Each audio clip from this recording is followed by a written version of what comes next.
And really the focus, a lot of it was on the severe weather. But we did have that stripe of snow and ice, many places in the Midwest especially, getting snow and freezing rain. Yeah, and unfortunately that also came in behind some of those severe storms. So some locations saw severe weather and then they got right into the winter.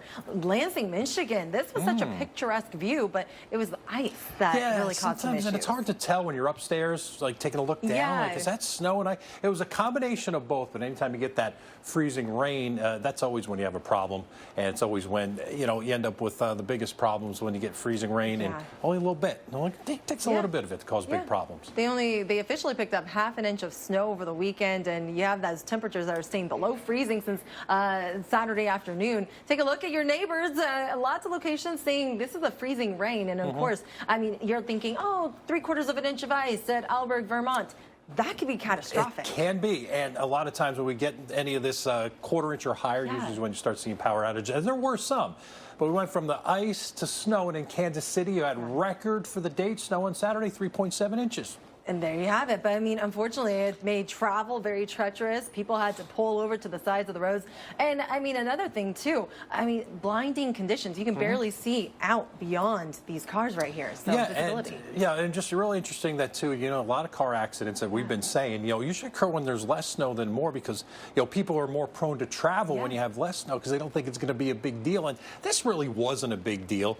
3.7, a record for the date on Saturday in Kansas City. Yeah, I think it was pretty impressive though how far south it came down, and then it came in on the tails of the severe. So let's go ahead and take you now to Decatur, Texas, showing you the 2/10 of an inch of snow that you saw on Saturday. There you have it.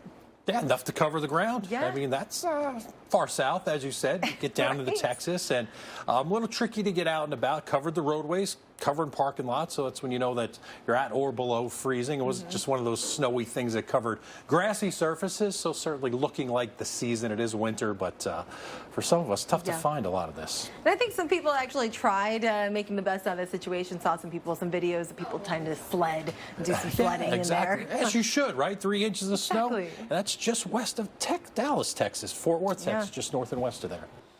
All right, well, let's touch on that severe threat, the severe side of Winter Storm Isaiah. And this one was really intense. Yeah. I mean, the fact that a traffic light falling from those wires up there. Those things are heavy. Yeah.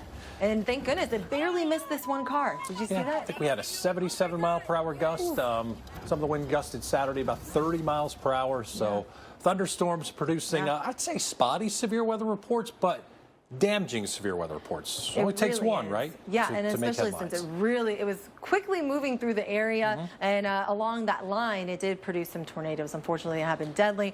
Houghton, Louisiana, EF2 tornado struck the city with winds of 135 miles per hour, and unfortunately, we had 3 people killed in the state of Louisiana. Yeah, and up to 12 storm total, so deadly storm, and you know, it was just these weak, brief little spin-ups that were happening around Friday night, Saturday morning. That's all we were getting. They were lasting for a few minutes. They were done, and EF0s to EF2s, but numerous severe weather reports. Notice scattered out and about. EF2's 6, but EF1's 14. And the one in Louisiana, that was a high-end EF2, so it was close to being an EF3 rated storm tornado as well. So between the 11th and the 12th, look at how many reports we had, storm reports. This includes all the power outages and including those tornado warnings.